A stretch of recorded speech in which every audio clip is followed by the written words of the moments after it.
Hey, this is John Greene from Realm.Security. Today, I got to meet with the founder of Runtime Executive and the author of Secure AI Enablement, the former CISO of MDR provider eCentire and VP of Cybersecurity at the World Wrestling Entertainment. It's Greg Crowley, and this is the Realm Roundtable. Why don't you tell us a little bit about who you are and your career, what brought us together today? Sure. So, Greg Crowley.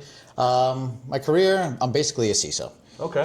But I started off my career like a lot of CISOs do in the IT industry. My first main job was at a little company you may know, WWE, but back then it was called WWF, the wrestling company. World Wrestling That dates you too. It does date me a little bit, but yeah, I did. When I first got there, actually, they had a campaign called Get the F Out, because we had to take the F out of WWF and make it WWE because of the World Wildlife Fund. UK-based company actually sued WWE and won the lawsuit. So we had the first campaign when I got there was Get the F Out. So it was quite the welcome. But yeah, so nice. I got my start there in IT as a systems administrator. I was at WWE for probably close to 21 years. Wow. Yeah, just kind of went through the systems administrator roles, engineering, then management, into executive leadership. But whereas in IT, you know, it still is today, but especially back then, security was part of your job. A lot of companies didn't have dedicated cybersecurity teams or personnel. So cybersecurity was part of the engineers and IT's job. But then what happened was, being at WWE, a media and entertainment company, back in 2014, I believe it was, Sony Media Pictures had released a movie called The Interview, where they poked fun at North Korea, and I think North Korea didn't like it too much. No. So last I checked, they weren't too pleased. They're not big on humor, I don't think. Yeah. So they poked back, and they did something called, it wasn't ransomware, but it's similar to ransomware. It was just wiperware. And what they did is they didn't want to hold anything for ransom. They just wanted to wipe Sony Media Pictures out. Wow. So it was very destructive, and Sony Media Pictures had to go back to pencil and paper and fax machines and analog phones. So it was a disruptive business event for them. So being at WWE, which is also a media and entertainment company, a lot of the things that I had been asking for from a security perspective, now I was able to draw that parallel. Say, okay, this is what can happen if we don't have dedicated cybersecurity, if we don't have the proper security in place. So the purse strings opened up, we were able to build the programs, and so in 2014 I started building the first dedicated cybersecurity program and organization portion of WWE, and I got to eventually got to be VP of Cybersecurity and Network Infrastructure, I believe was my title at the time. Cool. Yeah, I'm just kind of a defender by nature, I guess. Right, yeah. So it's always been the way, my characteristic. It's something I like and enjoy. So when an opportunity came to become a CISO for eCentire, which is a managed detection and response company, a cybersecurity company, I said, all right, that aligns nicely with my mission. So rather than just helping to protect one company, I could go to a cybersecurity company and help protect thousands of companies. Right. So that was my next move, and I went into eCentire to become their CISO for the past 4+ years. That was a great company to work for. Now I'm out on my own doing Runtime Executive. Awesome. Yeah, I definitely want to hear it, because when we were chatting prior to this, you gave me kind of the elevator pitch on what Runtime Executive is, and it seems super compelling. I want to make sure we pull the thread there. But what you just talked about, it's kind of interesting, because you sort of came up in the time of IT security and cybersecurity as it bifurcated away from IT and that practice. And that anecdote you had around Sony and that hack's impact on the cybersecurity landscape for media companies and companies that were like maybe tier 2 or tier 3 verticals, like ones that didn't necessarily at the time have the perception that there was a target on their back, especially from a nation state, right? Like that was a wildly new concept back then, whereas now it's like, now it's like real cool. Yeah, it's cool. It's cool to say. It's almost cool to like be blasé about it, because it's like we're all supposed to be like really numb to it at this point, right? So you have an awesome perspective on like the Realm Roundtable podcast. What we want to talk about was just this evolution, right? There's so many of these cycles that we've been able to witness for people that have been operators in the business for a while, And it seems like you came up like right through a lot of those different cycles. And then ending with Runtime Executive, where you guys have a particular AI focus, an AI experience from what you did at eCentai. I think that brings us kind of right up to the latest evolution. But thinking backwards, when you were working as an IT leader who had cybersecurity responsibilities in that time, what was it like when it came to like prioritizing cyber in a world that it was new to folks? Because I feel like there's almost, with AI, it's like some of it is a lot of the same, and then some of it is, there's an element of novelty, which is why it's captured a lot of people's imagination and feels like you can't really get out of the house without hearing about it at all. So I guess like I'd love to hear a little bit about some of the things that are the same around that transition that you went through, and then what maybe is different.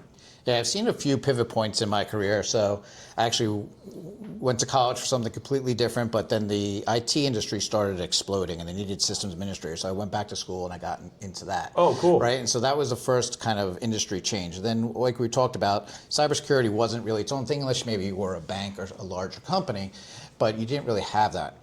So it was around that 2014 time period where you saw more companies starting to put the dedicated cybersecurity. Right. You'll still see a lot of companies out there today where it's still part of IT.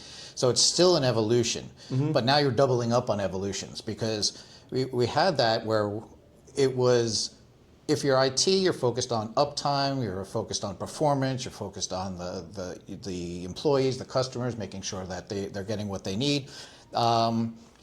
But cybersecurity, you have to have your eye on the ball, right? It's a 24/7 type of operation, so you really can't be dragged down. So sometimes it's competing priorities between cybersecurity and IT. So it made sense to separate it out.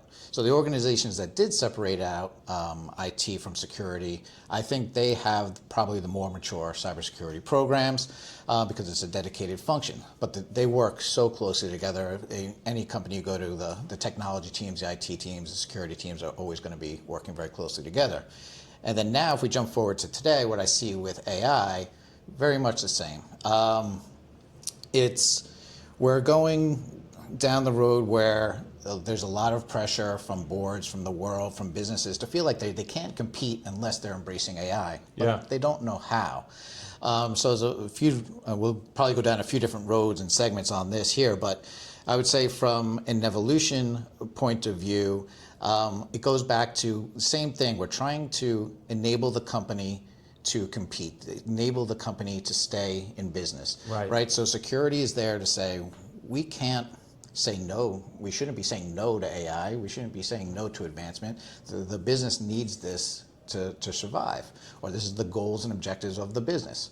So we have to find a way to securely enable AI for the business. So here you see security teams and developers now working a lot more closely together, because you have to make sure that the governance and security is in place within the development lifecycle, within the control plane, within the runtime. So when your agentic AI processes are running, that you're having the controls in place while they're executing, not just looking at them when the agent is created. Right. Yeah, so that like old model of like sort of like the point in time snapshots at assessing risk and at managing a program, like that's kind of gone out the window just with the speed of innovation. Yeah, because there's areas of governance. If you think about traditional GRC programs, right? You're often doing assessments and you're taking intake forms. You might have an approval process, and it's all important. So you're going to have your, we want to set up a new AI process. We want to put in some agentic process, okay? So you might have an onboarding process for that. What are you trying to do? What data does it touch? What does it do? And the IT teams and security teams might look at that and they say, all right, this makes sense, let's approve it, fine. You might have an AI governance committee that understands all this. Fantastic, that's good initial governance. But what happens, what's different about AI is when you're building it, what it does on day one is not necessarily what it does on day 45, because AI by definition is non-deterministic, right? So it means the path it's taking today, the reasoning it's taking today, it might not do on the next time you run it. It's not going to have the same result every time. And it gets worse because even you can say, only want you to talk to system A, don't talk to system B, but it's going to say, you didn't say anything about system C, so I'm going to go over there. And even sometimes it's worse than that. It says, I know you told me not to talk to B, but screw it, I'm going to go talk to system B anyway. So you have to have the visibility and controls. When the agentic process is running, what's it doing at the time of execution? All right, which agent did it? Who authorized that? What did it touch? What did it do? Is it being logged? Is it being governed? And it's really, I'm not seeing that in place right now. Yeah, I mean, I was going to ask you because as someone who's in that CISO position for an MDR provider and now in an advisory and consulting role, I'm sure you get a lot of different snapshots of how programs are run. It'd be great to kind of hear, like you say, hey, I'm not really seeing that today. Like, what is like kind of the modus operandi of AI getting integrated into the security programs that you've seen, and like good, bad, or ugly? Most of them are ugly. Yeah. All right. And it's just because it's coming so fast. Right. And it's not only coming so fast, but it keeps on changing. So again, I mentioned there's a lot of pressure from the boards, from executives to put it into the business, to find efficiencies, to innovate with it, to stay competitive, to advance. Because if they feel if we don't do it, our competitors are going to do it, and we're going to get left behind. Right. So what that creates incredible pressure on the business to start using it. But what I see mainly most companies doing out there right now, it's very chaotic. You have the individual who says, I use this as a home. I know if I use ChatGPT, it's going to help me do this. It's going to help me write that. It's going to build this document for me. Great, it's going to be effective. So they start doing that on their own without IT or the company knowing about it. You have the company sometimes telling the business, we want you to embrace it. Find out how you can use AI in your job. And that's not much guidance. They're not giving the company or the personnel much guidance on how to do it. And they're also not giving them the tools. They're struggling with standardizing on which tools to use, which tools are allowed. So what I see a lot there, it's at the early stages, most companies, is they have the policies, they have the acceptable use, they have an onboarding process. They're still trying to get their arms around discovery. Not a lot of companies are doing discovery very well to understand all the AI use cases in their environment. But what's making it worse, and now that we're moving away from the generative AI, I shouldn't say moving away, we're adding on to, companies are really now starting to doing agentic AI. So you give AI a goal and it has a bunch of different agents going out to achieve that goal. And that adds a whole lot of new complications. And so I'm not really seeing the governance at that execution, at that runtime level. It's more about at that, all right, this is how you use it, don't use it this way, we'll approve it. But they don't have a good grasp of what's going on. So we got like laws on the books, but we don't necessarily have an enforcement mechanism. We don't have a way to enforce, right.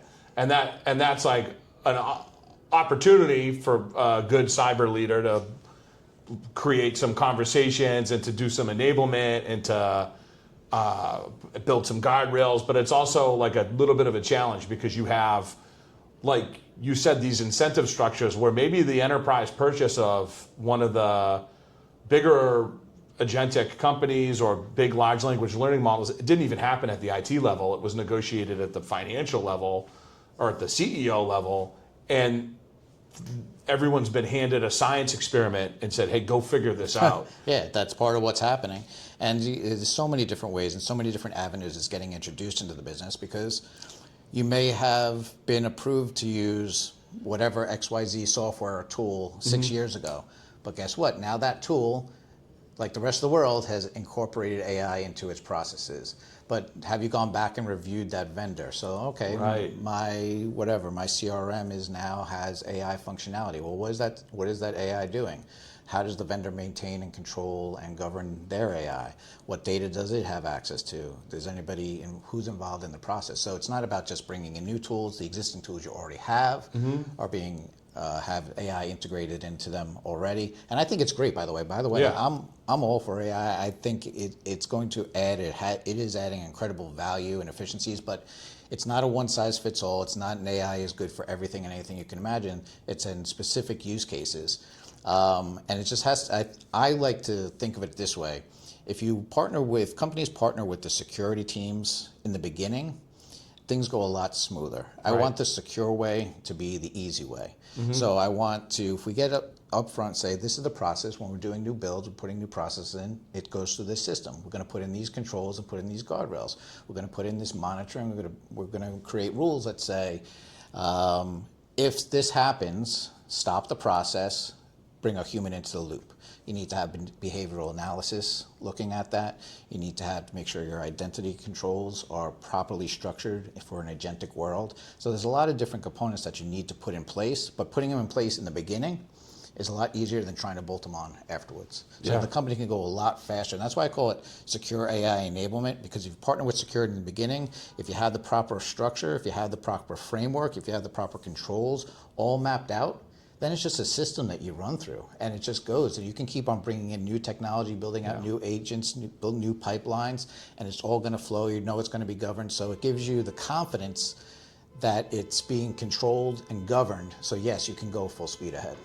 Yeah, that's interesting, and like adds like a level of predictability for the stakeholders, right? Like, I don't think there could be anything worse than getting one project approved and then a similar project shot down for no discernible reason, just because you were unaware of a process that wasn't widely published. And the security teams need to do their part too. You can't, everything that comes to security, it can't be a 6-week process to get approved, because that's not going to be efficient for the business, and they're just going to go around it, and that's going to force shadow AI. It's going to cause them to go underground and not tell security what's going on. So that doesn't do anybody any good. So you have to come out with a purpose or a system, again, that enables the company to move forward. So you want to be able to say, not every process is as sensitive as or is touching critical data or could have a big impact. You have to have a risk tiering system. If this is a low risk, low tier, great, it can go through. It's going to be logged, it's going to be reviewed, but you don't really need to do anything more. If the system is potentially more risky, touches potentially more sensitive data, has different type of access controls, it might have another level of approval or process it has to go through. But you can't have everything go through a long, lengthy process. So again, going from the beginning, if you have this process established, you have it all mapped out, you see, okay, when they come to you with a use case, they come to you with a vendor that they want to onboard, you have the process already mapped out. So it's an easy intake process and easy to implement into the environment. Oh, that's awesome. You're talking about these different things very confidently. Like there's an element of you that like it feels like been there, done that, which is interesting because of like how new the problem seems to have manifested itself for other people. I guess like talk a little bit about how you came to some of these conclusions of AIs. Like where did the parallels from other technological advances like cloud teach you some of these lessons in the past, and what came from just like being hands-on with AI in particular, and is like more sort of a new learning? Because for someone like for an industry that's like in, I feel like almost like deep reactive mode for the last 2 years with this, there's like a level of like predictability, confidence, and measuredness to how you're talking about how to do governance, which is there. You're absolutely right. We are in reactive mode, and the people that were in it and hands-on, eventually reactive becomes a system, becomes a process, becomes proactive. Right. And so it's just, you have to go through those paces to get there, or learn from somebody that's already been there. So he threw out a lot of things there. So how do we learn lessons from the past? Cloud is a perfect example. But even before cloud, I go back to maybe a stupid example, but the best ones. When the iPhone first came out, executives loved it. It was new, it was different, it was sleek, it was sexy, and they didn't want to be at other conferences or with other leaders being seen on old technology. They wanted to have the latest and greatest. But up until that point, everybody was on a BlackBerry. That was the business communication device. But once the iPhone came out, it was really meant for consumers.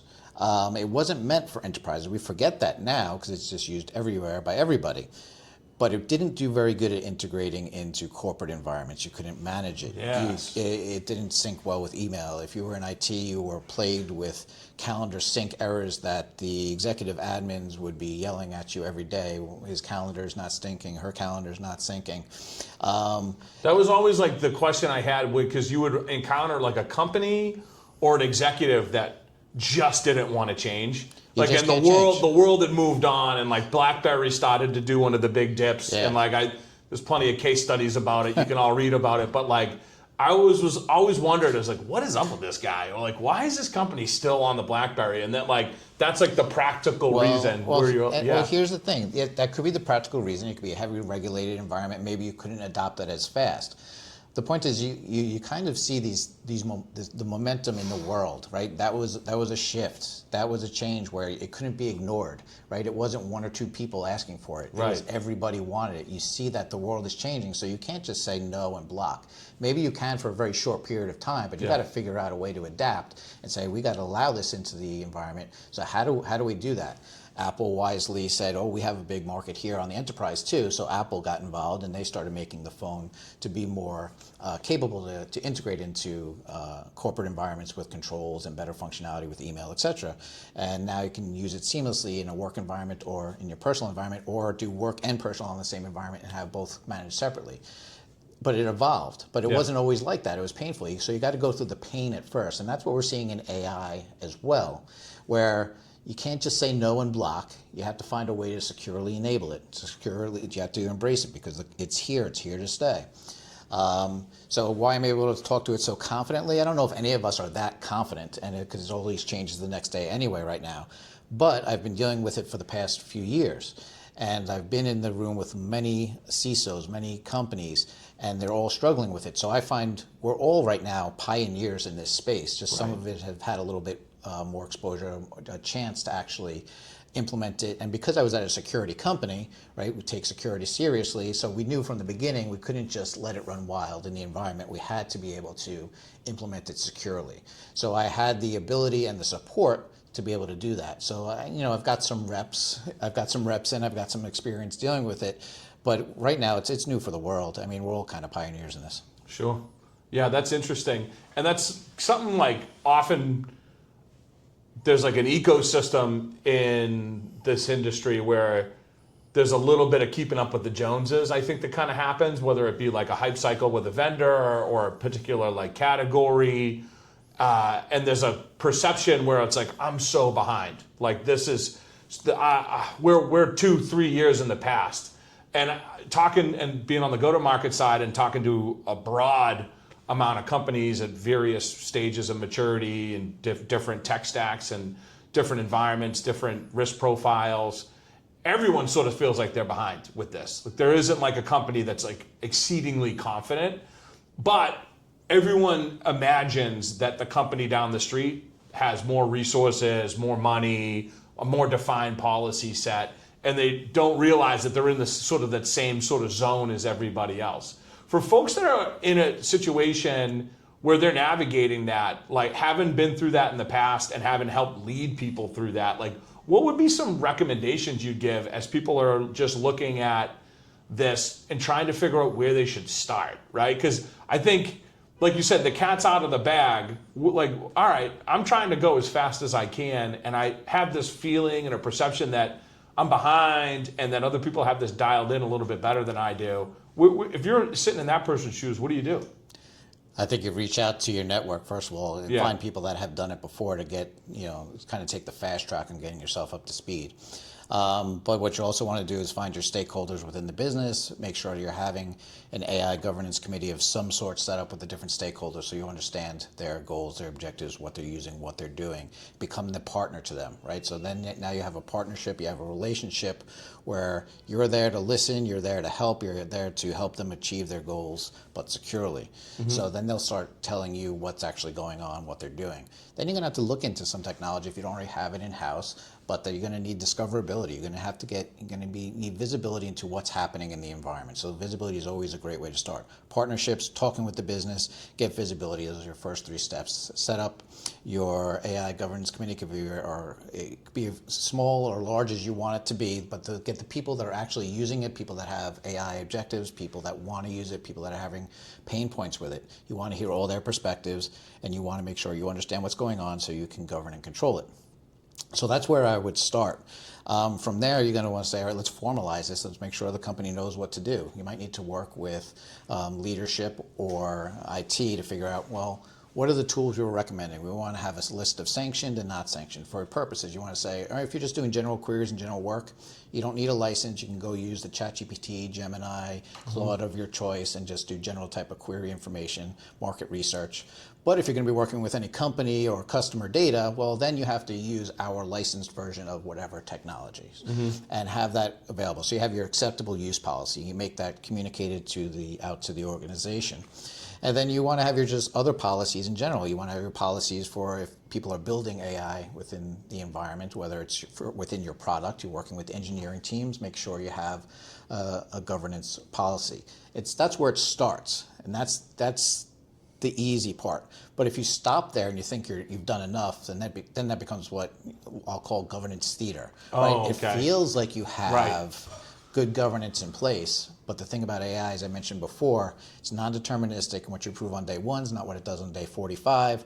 So you have to see what it's actually doing at runtime, at the time of execution. And that's not something you can do with a policy or a piece of paper. That's where you need a control plane.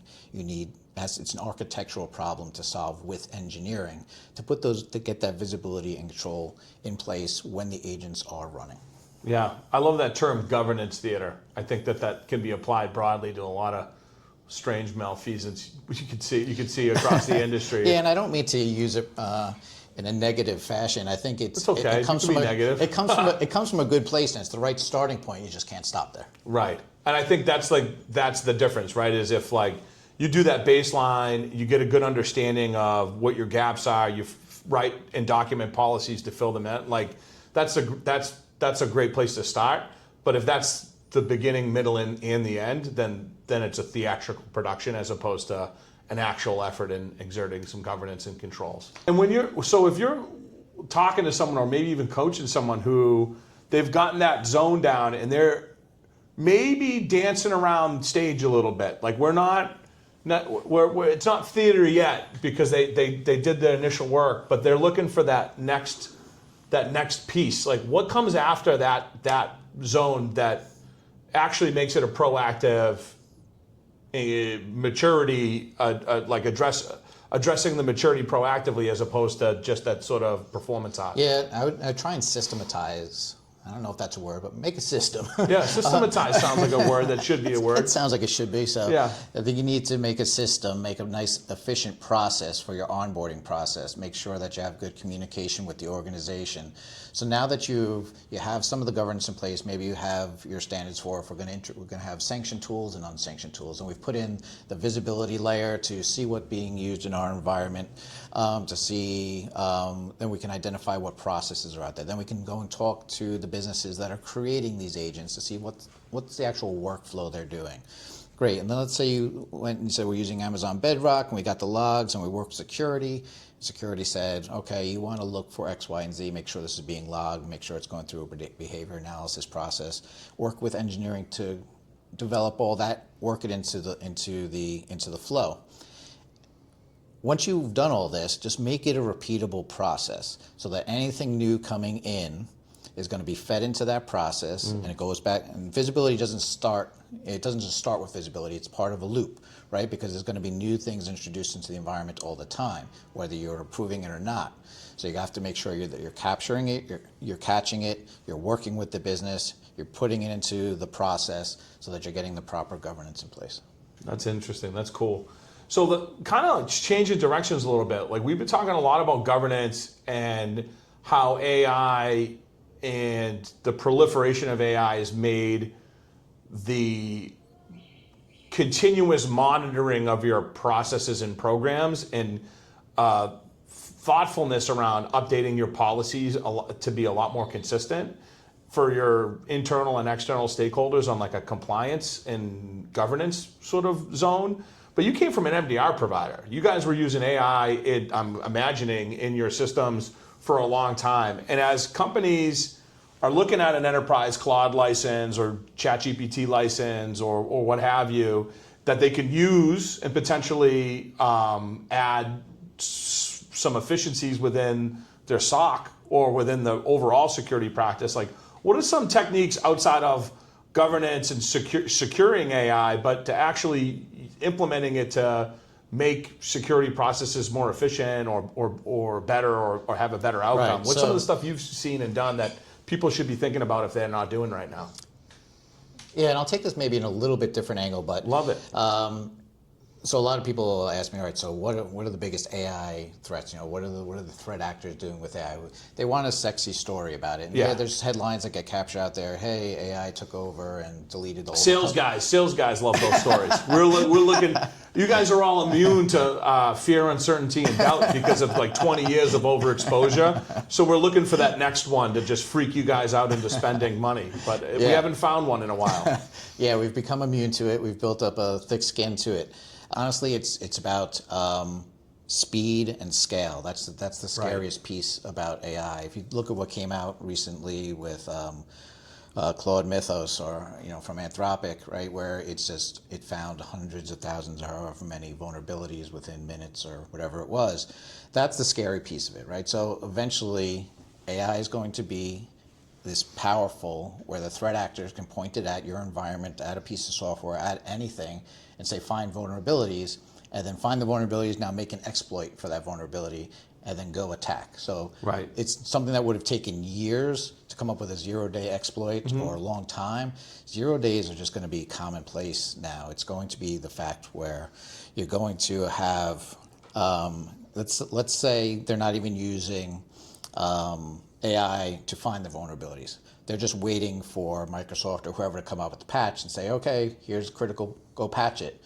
Well, now threat actors, and it doesn't have to be nation states, are equipped with this powerful AI tool that can say, okay, look at this vulnerability, create the exploit, go find the companies, and just start exploiting. So AI can find the vulnerabilities, AI can create the exploits, and AI can go attack. So, and just at the speed and scale is what makes it scary. So how do we use AI to then defend? You can't try and compete against that speed and scale with just humans. So what you're seeing in the industry around MDR and a lot of new startups is an AI SOC. So you're going to see AI built into the defensive technology.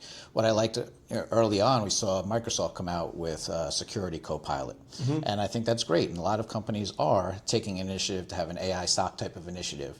So that can mean different things. It could mean like, all right, yeah, we want our security team or IT team to start using Security Copilot to really help detect and respond and having this agentic process again, but from a security side, it's going to do the investigation, it's going to come up with a result, it's going to, based on the finding, it could take an action or it can notify the security team.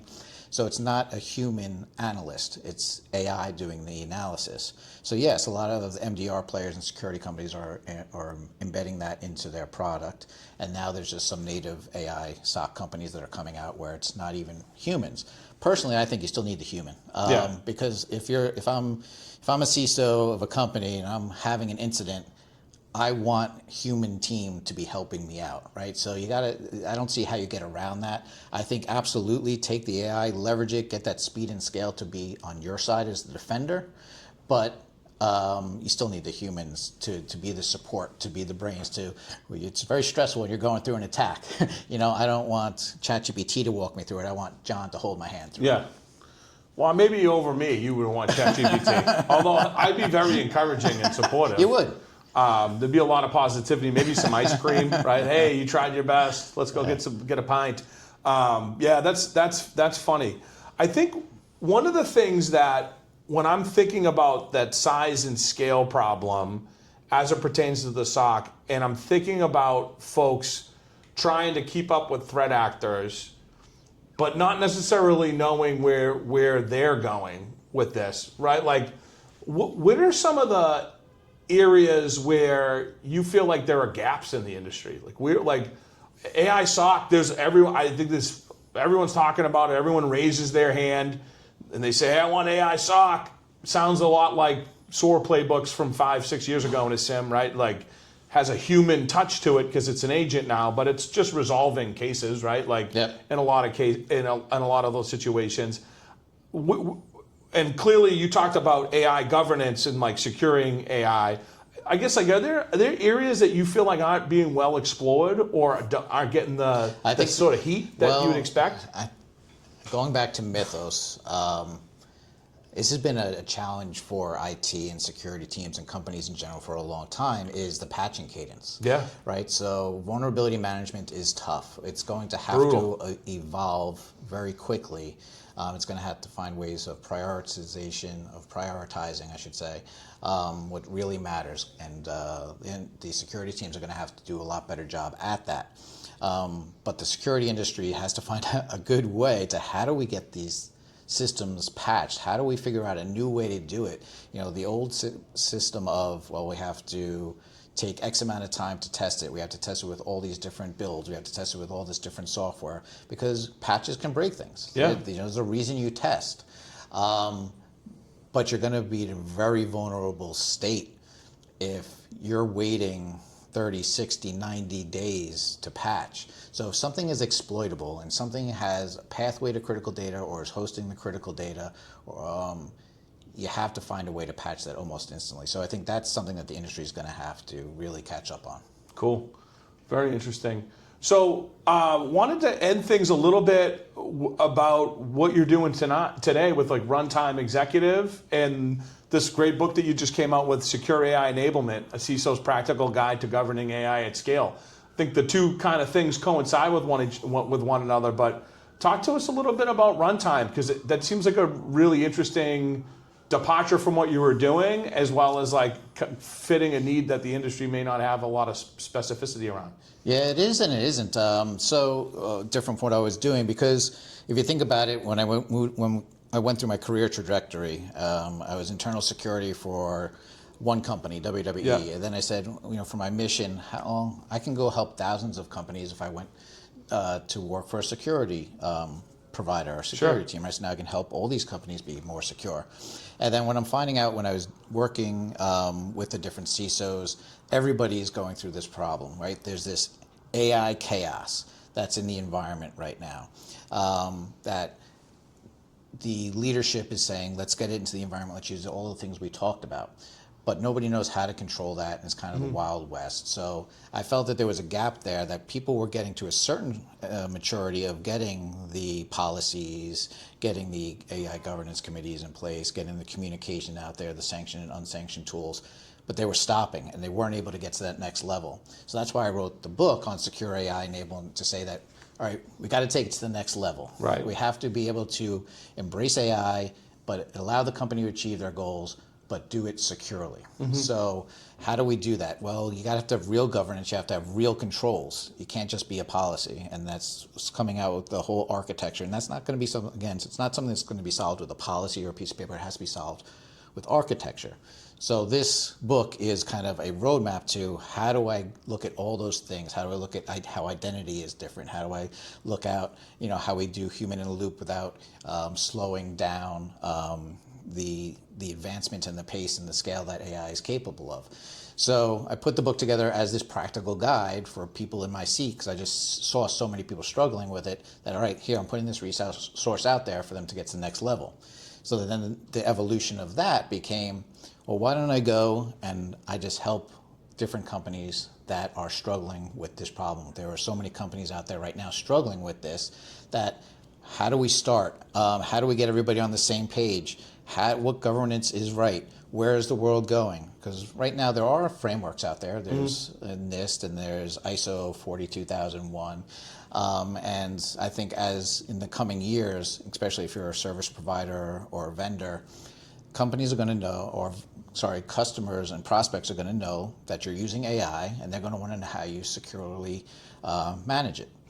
So you're going to want, I think a certification like an ISO 42001 is going to be a lot more prevalent in the upcoming years. So how do you prepare companies to get there? And even if you don't need a certification, how do you get them to feel comfortable and confident that they can use AI to its full potential, but securely? So that's what Runtime Executive is to go out and help companies get the confidence, get the system, get the process to securely enable their company to embrace AI. Awesome.